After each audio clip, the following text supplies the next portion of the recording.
Just Think First campaign. And Farley Felix and Roderick Brereton are here.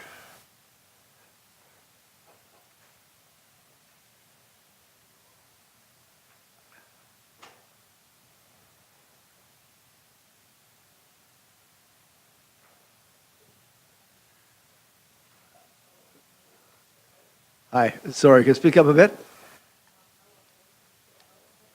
You turn the mic on, sorry. We have a technical issue. Just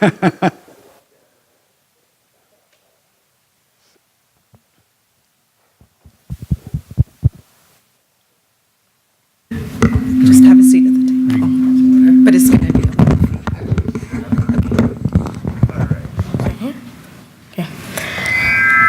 Hello, my name is Ezekiel Tully. I go to Alexander Sterling Public School, and I've been in the Urban Res Just Think First program since grade 7. And some of the things Roger and Farley have taught me is how to keep calm in any situation and defuse critical situations and critical thinking. You're too good for us to have bad sound. And so far, you kept very calm in this and handled it very well. So thank you.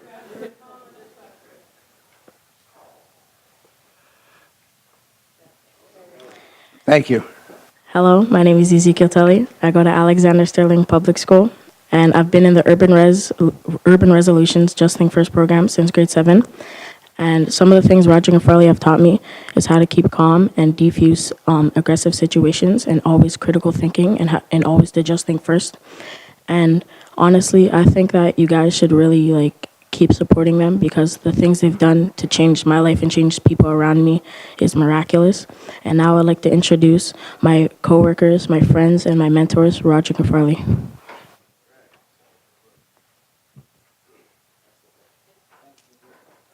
Thank you very much. Good afternoon. That's well done, guys. Thank you very much. How's everybody today?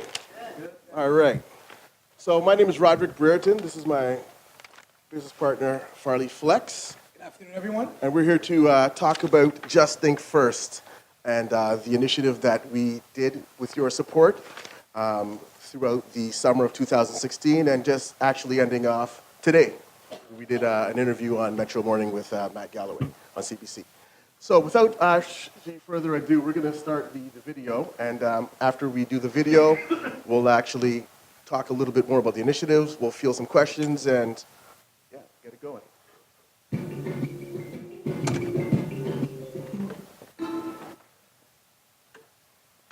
6:45, inmate count. 7 o'clock, breakfast. 8 o'clock, go to program, work, or back to cell. 11:45. Over the years working in community, I've witnessed several people literally throw their lives away based on making poor choices in regards to where conflict is concerned. We want people to consider what they really have to lose if they resort to violence. The Just Think First message is simple, as being directed at at-risk groups in a style that you're already using.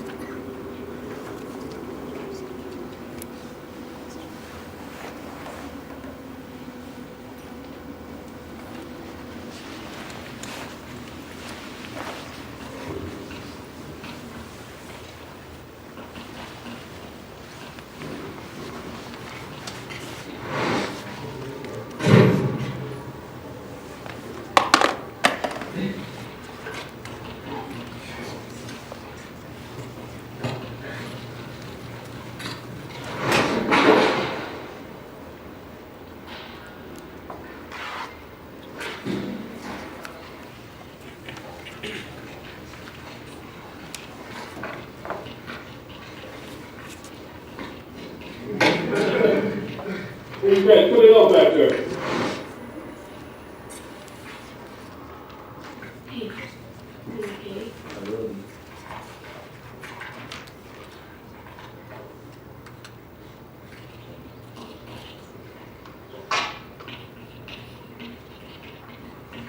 What's up, Toronto? It's your boy here, Andre DeGrasse, and I got a quick message for you guys today. It takes you 991 seconds to turn a thought into reality, but it takes hours of thought to prepare myself for them. I practice in thought what I want to achieve on the track.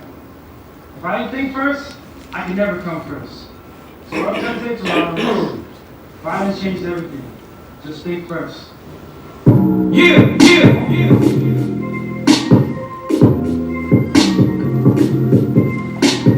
think.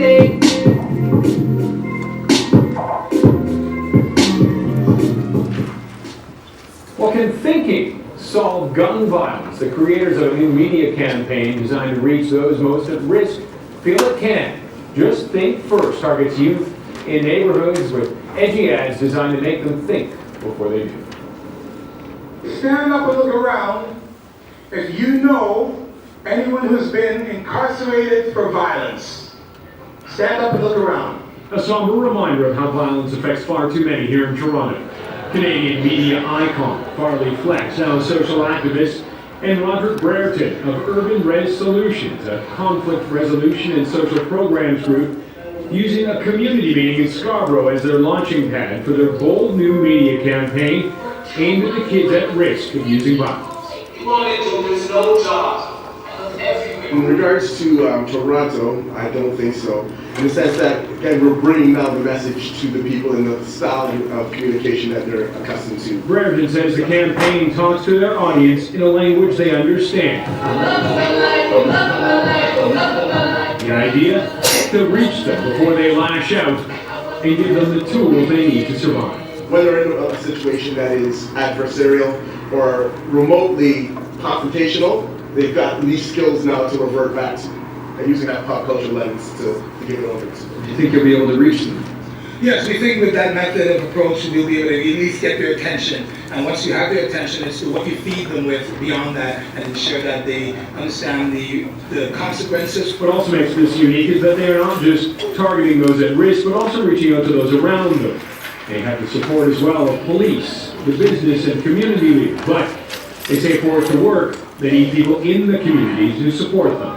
It's a start, and I think that's the most important thing, is that people need to start talking about what's happening, and we need to start thinking about how the violence is having an impact on our children. We'll leave the last word to Savannah Miller, who stars in one of the spots, and says she was frightened by the experience, but feels it will make a difference. What do you think would make a difference?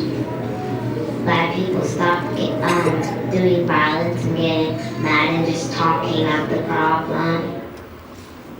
And that's what Brereton and Flex feel this could be the start of a serious conversation about what is needed to bring the end to violence in the community. Ants all get together to move a leaf. All members of society have to get together to resolve the issues of gun violence. Success as it relates to Just Think First includes the reduction of violence, the saving of a life, and helping young people achieve greatness. Greatness as we define it is getting maximum performance out of potential. Violence changes everything. Just think first. Just think.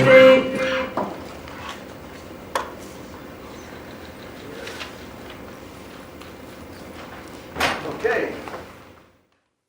That was fabulous. Thank you. Thank you very much. I'm about to say, what do you think? Yeah, well, it's very powerful. Okay. So, when we first approached Chief Saunders with this idea, first of all, we were really encouraged by the immediate embracing of the idea and the impact it could potentially have. And that's where we saw the support, truly begin. And it's interesting. A lot of the communities we go into have a perspective that's more adversarial as it relates to our policing and anything systemic, to be honest. So when we go out and we do our outreach at various town halls and so forth, it's fantastic because people actually realize, and the particular one you saw in the video there at the Rise Poetry event in Scarborough, Chief Saunders and some of his colleagues came out, and it was a very harmonious environment, and people commented on both sides of the equation that they had never seen or been in a space where it wasn't confrontational in terms of just the aura and the ambiance of the room, which is really critical in terms of creating dialogue and getting people to start talking about what's truly, truly important. Right. So one of the tactics that we used to be able to communicate with the target group that is most at risk was to communicate, again, in the language that they're accustomed to. So we use that pop culture lens to be able to, again, just send a message, have it received, and obviously then have areas and room for feedback, and which we did garner a lot. So what we did, we actually were able to get with the city's top quote-unquote music video directors.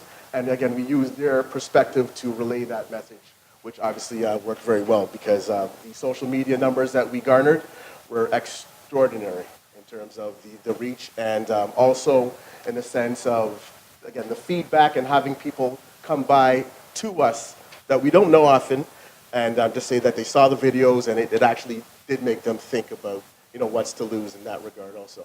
And we liken the Just Think First initiative similar to Just Do It. We all remember that. It's great to say just do it then, but how do you do it? So that's why the critical thinking piece is actually critical, because any researcher will tell you in 3 months you can't really come to conclusions to say this will do that. But what this initiative did in terms of its concentration, the density of information that was offered, and the application of ourselves and our colleagues, to go out into communities and get feedback, get a sense of what the mood and the psyche is behind the whole thing, tells us that this initiative has the potential to create true, long-lasting impact. That's why somebody asked today, actually one of the teachers from the school said, I didn't realize the grade 3s were coming. But that's exactly where it has to start, as young as possible, so we can get to a point where we're not just saving lives and so forth, but we're also having the ideology of just thinking first before you act, especially an act that could be detrimental to yourself or someone you love or anyone else on the planet. Quite frankly, you think first, right? And it becomes normalized, like buckle up, like, don't drink and drive, like, don't text and drive, what have you. Quite frankly, like, look both ways before you cross the street, right? Many of us grew up in environments where our parents, just by virtue of parenting and quality parenting, taught us how to think critically.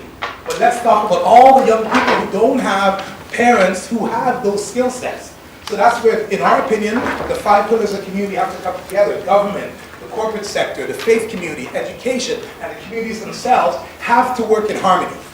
Because without harmony in thought, and that's when we work with these young kids, we all think and talk about the same thing from the same perspective at the same time before we move to the next echelon of issues. We have to be in agreement. There has to be consensus. This is an issue. Folks who live, quite frankly, who live at shops on Don Mills, Young Yankton, probably would have said many months ago or years ago, this doesn't happen in my neighborhood. But unfortunately, bullets have no eyes, anger has no eyes, situations have no eyes. They happen because they happen, right? So what are we going to do collectively, right? And when we say collectively, we mean that very purposefully. We created an aspect of this program called the Collective Action Partnership. And what we've done is open up, because we're not the only guys fighting this issue. You guys are fighting it, the city, the province, everybody's fighting it. But how are we working cohesively? Right? So the Collective Action Partnership allows us to say, okay, you have a youth program in Jane and Finch, let's say, right, that complements what we're doing, so you're actually mitigating the likelihood of gun violence. You're coaching a basketball team in Malvern or in Forest Hill or Rosedale, doesn't matter where. Once you're giving young people options, you're mitigating the likelihood of them getting involved in the criminal justice system. So why not embrace all of those ideologies and those practices and programs and all the little incremental efforts, all fighting for $1 and dividing it by 1,000 and not really getting anywhere. There's no capacity building there. So when we work collectively, the analogy that we use is the ants moving a leaf. When there's 5,000 ants moving a leaf from point A to point B, 2,200 don't say, yo, tell me when you guys get there, I'll join you later. No, that's not how it works. We all get under the leaf together and move this heavy leaf called violence out of the universe. That's the initiative. That's the goal. That's the plan. And that's why we're here. So just in the actual time, we did 4 outreach engagements in the community. One was there in Scarborough in Malvern. We also did one in Lawrence Heights, Regent Park, and also we did an interesting piece where we were able to build with the Toronto Police Community Response Unit in the sense that they are obviously the officers who are in the community doing that one-on-one relationship rapport building. And we had an amazing workshop where we were able to just discuss best practices and also give, from our perspective, some of the ways that we can engage community on a more of a basis of building again that rapport.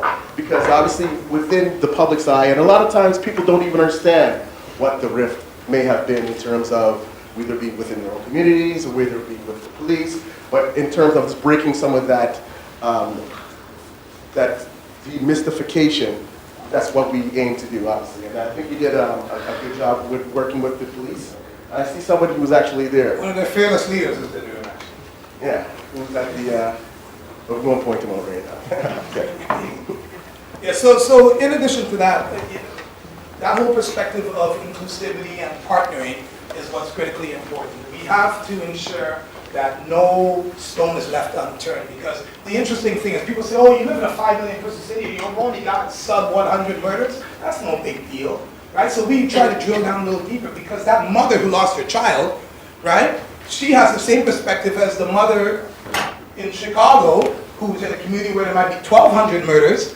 Each mother feels the same. Each family member feels the same. It's not about the volume. It's about the issue and the propensity of it happening.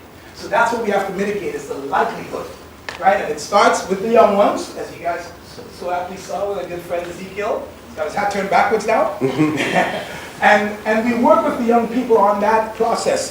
So they came today, actually. They were at my restaurant earlier today, and they learned about the restaurant environment, both as customers and as restaurateurs, right? So we have to show them what the options are. Because far too often media, which we're part of, you know, we're both in the media business, but we understand media sometimes skews and coagulates everything into the basketball player, the hockey player, the rapper, the singer. But what about the infrastructure of people who support those individuals? Beyonce wouldn't exist without her staff of 148 people. Right? So we have to broaden the realm of interest and create a buffet of life options for these young people. And that's all part and parcel of what we're doing. So at this point in time, we would just like to reach out to the board and say thank you very much for the contribution in terms of what you have provided. And because of the momentum that we've garnered, and definitely we have garnered momentum, we would also like to ask you to consider to continue supporting this initiative, in the sense that if they're not hearing it, if it's not a part of their daily lives in terms of just even how you remember a song, it's just repetition or saturation, we need to continue saturating impressionable lives, without a doubt. With impressions. Absolutely, with positive impressions. And also, one thing that's unique about Just Think First, we weren't just talking to the person who has the propensity to commit a violent act. We're talking to also the people around them, the bystanders, their families, their friends, encouraging them also, because often they do know what their loved one is up to.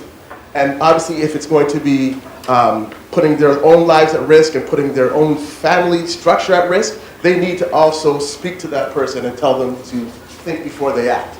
And again, I think we definitely hadn't heard that done before, but we've made an effort, just a valiant effort, just to make sure that it was hitting home in a sense of you've got responsibility. Everybody's got a responsibility to play within this issue. And one of the other things we did just before we close is that, you know, being in the music business, we understand the benefits of a phrase you all know called crowdfunding. Right? Well, what we decided to do is take a page out of that sort of thought process, and we call it crowd solving.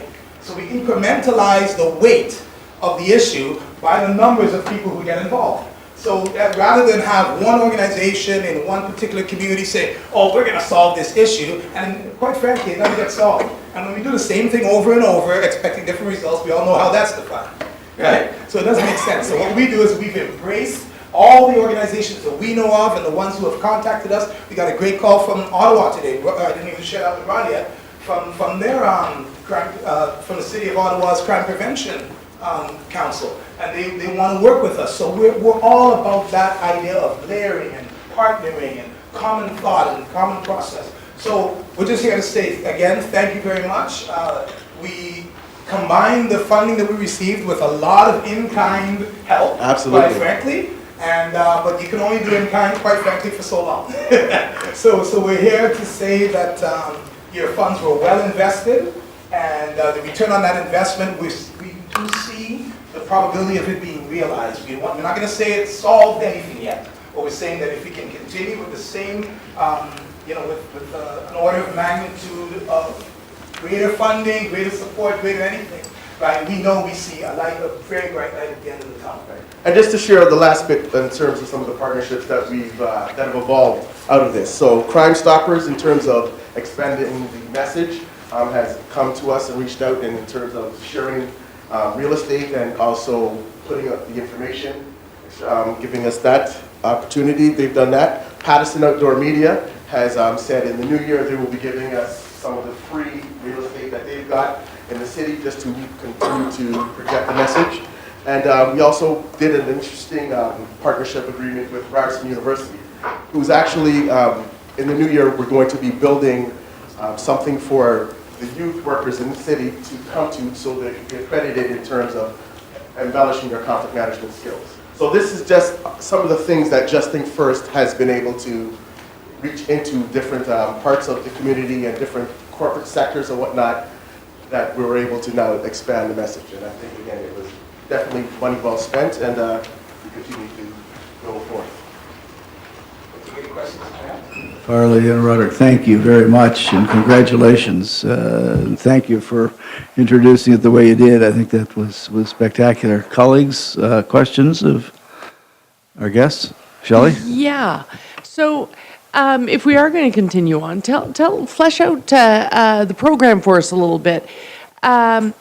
Does it happen, it's mostly daytime school visits accompanying the multimedia, or there's evening meetings? If we continue on the program, what's the schedule sort of look of it? Right. So a little bit of everything, as you just said. So in terms of schools, we've been invited to do assemblies at schools, for instance. And in terms of the media, we will definitely, like, we had the PSAs running on different urban radio stations, so that the 6 commercials that we produced, they were running simultaneously, again, so people were hearing them. And again, what we definitely know just from being in pop culture, the more you hear it, the more it becomes ingrained, the more normalized the behavior will be. So obviously if you're hearing negativity, shoot them up, and kill on the radio all the time, well, there's a greater likelihood that, I'm not to say everybody's going to follow suit, but if it's in mind, well, then obviously it's not too far away. So we're just definitely counteracting that with positive messaging and encouraging people, again, just to think before they act. So in a nutshell, we also do community outreach and engagements.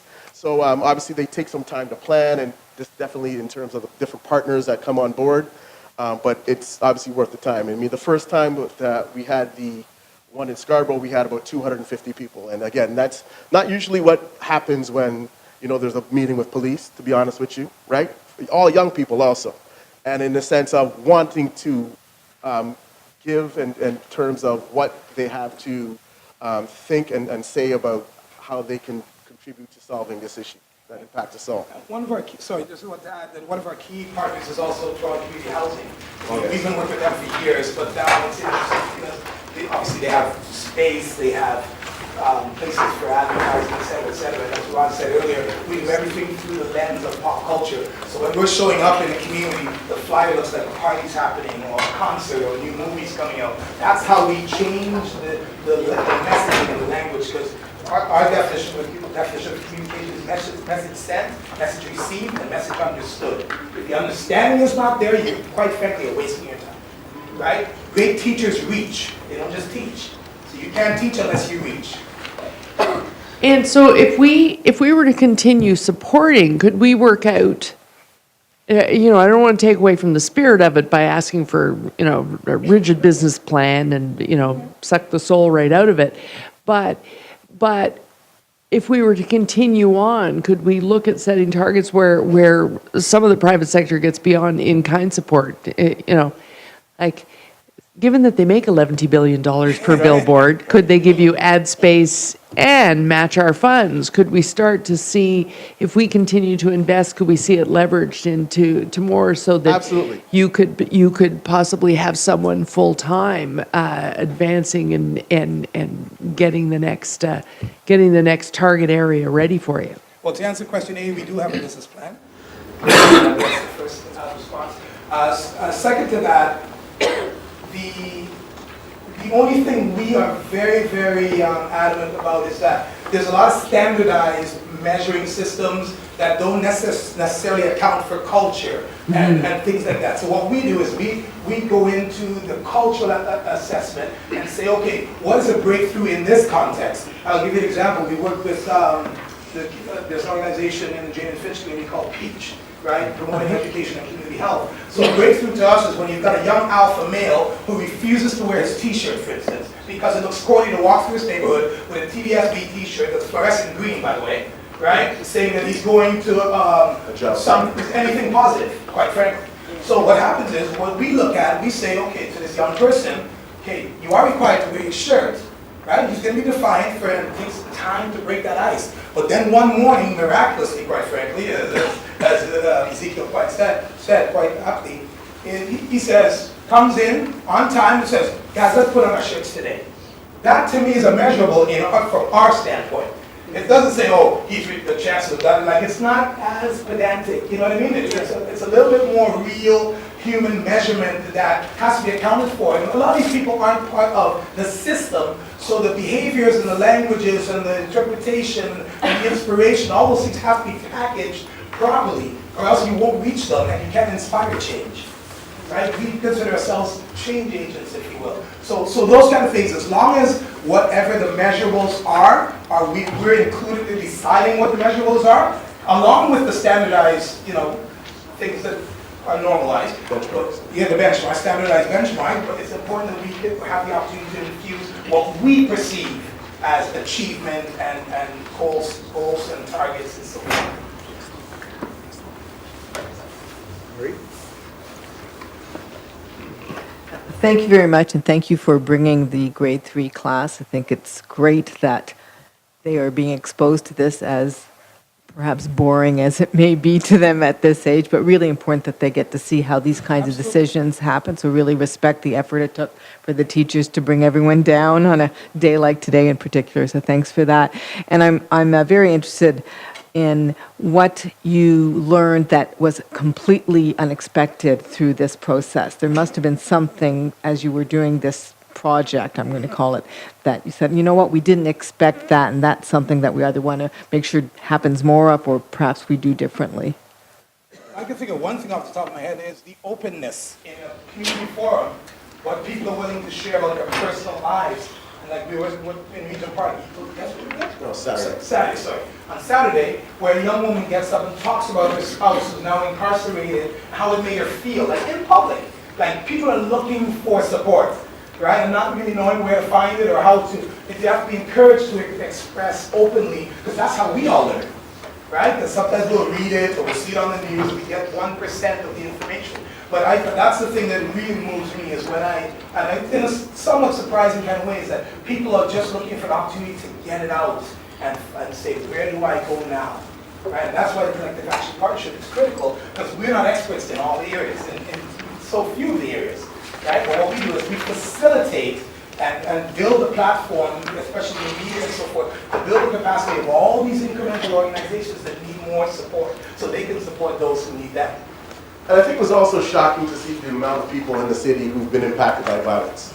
And it doesn't necessarily mean that a violent incident happened this year, but over the years there's been obviously a significant amount of people in obviously disproportionate communities that have been impacted by violence. And obviously, again, the more we talk about it, the more it's going to come to light and have more opportunity to build and mitigate it themselves every day.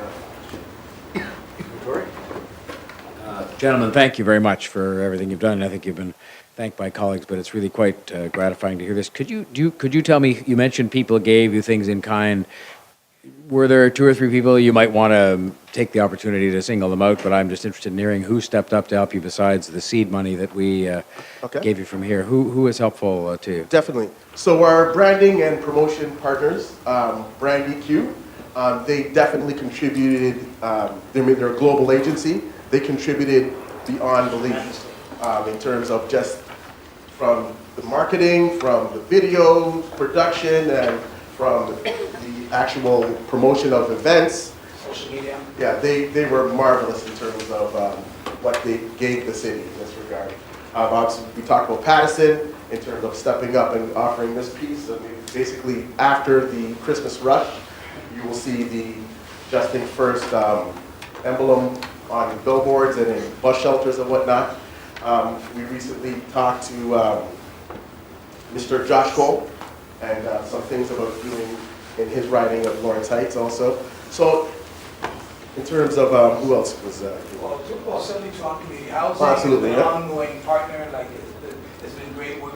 I mean, we have to call it like it is, you know, there's a concentration, a higher concentration of these incidents in particular communities. So a lot of the information that we used to launch Just Think First came from that partnership and working in Neptune, Lawrence Heights, and Malvern, and all these different communities. So they're definitely one of the, you know, the core partners in terms of in-kind access and so forth. all the video directors, literally, Yeah. like, you know, usually they're accustomed to getting, you know, $20,000, $30,000 a video. They basically did it for a very cut rate, a fifth of what they're accustomed to getting. So they definitely did a lot. Like even the t-shirt companies that we did, got the collateral from, everybody contributed in terms of just making this happen because it was obviously worthy of contributing and investing in. And a lot of brain power for people who run organizations. You know, that to me, that's one of the challenges is that in communities that have a great need, there are a lot of individual efforts, but what's really nice is that those individuals have come out to the CAP meetings, we call them the Collective Action Partnership meeting, and said, I want to step in with both feet. Like, it's not as, the crabs in the bucket thing doesn't seem to be happening, because again, the issue is great, right? So, you know, it's, so that would probably be at this point, the folks we're talking about, but, you know, Pathways to Education is another one that we've been talking to. I'm about to do some things in connection with Andre DeGrasse and so forth. So, And it's even some of the ambassadors, as you saw, Andre DeGrasse, Canada's fastest man, and also some of the artists who have great reach and impact, volunteered to do the public service announcements also. So I mean, it's been a myriad of people and organizations that have helped build this also. And also we just wanted to thank Carlene Bennett from the board in the sense of helping us formulate this whole process and being there from the beginning, and also Staff Sergeant Ron Boyce, who also was an integral piece of this process. And the chief, of course, for the immediate embrace of the initiative and the idea, and having the vision, the common vision. Other questions? If not, gentlemen, thank you very much, and thank you for taking such an innovative and dynamic lead in helping get this awareness and solving this problem. So you mentioned responding from the special fund. That requires you to come back with a proposal. I'm sure this board would look favorably on that. So, but if you bring it back, we would consider it at a separate meeting. Again, thank you, and thank you to everybody involved, because I think it is really this type of innovation and this type of leadership that really will make a difference. So thank you. Could I just Sean? make one more comment, just as you go about if you're going to come back to make a presentation? Just speaking as one, I would suggest it'll be of even more appeal to me, and we might even be able to help, if you were to say, look, we'd like this money from you, but we'd like it issued in the form of a challenge to other people to match it. And we can maybe help give you a few ideas. That's one of the reasons I was asking my question, because then you can have a bigger campaign with people who might match the money, so our money provides an incentive to people. So if you might think about pitching it that way, I think you'd find that would meet some favor here. I'm just going to turn over the chair to Vice Chair Lee and follow these gentlemen out and just talk about some ideas they might pursue. That'd be amazing. But thank you very much for everything you've done. We brought, since it's the season to give, we brought a couple T-shirts for the board. Smart move. And yeah, just also the report. And while we're grabbing the T-shirts, I mean, there might be one of the perspectives, and I think this is fundamental to everything that we do. Toronto is, we all know, is a world-class city. And there are categories that we lead in. This is one of the ones, based on our diversity and so forth. I think if we lead with things like this, where policing and community, we close the social gap, right? That's a world-class initiative, right? And you know, the National Task Force, the modernization, we want to police with communities. And so this is a great way to do it. So thank you very much.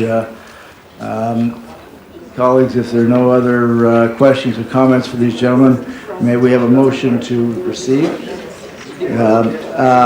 A motion to receive, if I could go, okay, everybody's getting their Christmas present. Ms. Molnar, may we have a motion to receive the report? I move we receive the report. I look forward to receiving the proposal. Thank you. Councillor Carroll, you second? What, oh, are we already voting? Yes. Oh, okay. I'll save my comments for when you come back. Yeah, I was gonna comment. Oh, no, good, before we vote, comment. No, if they're coming back to ask for money, I'll save. Okay, so you second this motion to receive? All in favor? Yeah. Any opposed? Okay, thank you very much. Carried unanimously. And gentlemen, thank you. Councillor Lee, can I turn the chair over to you for a minute? And, thank you.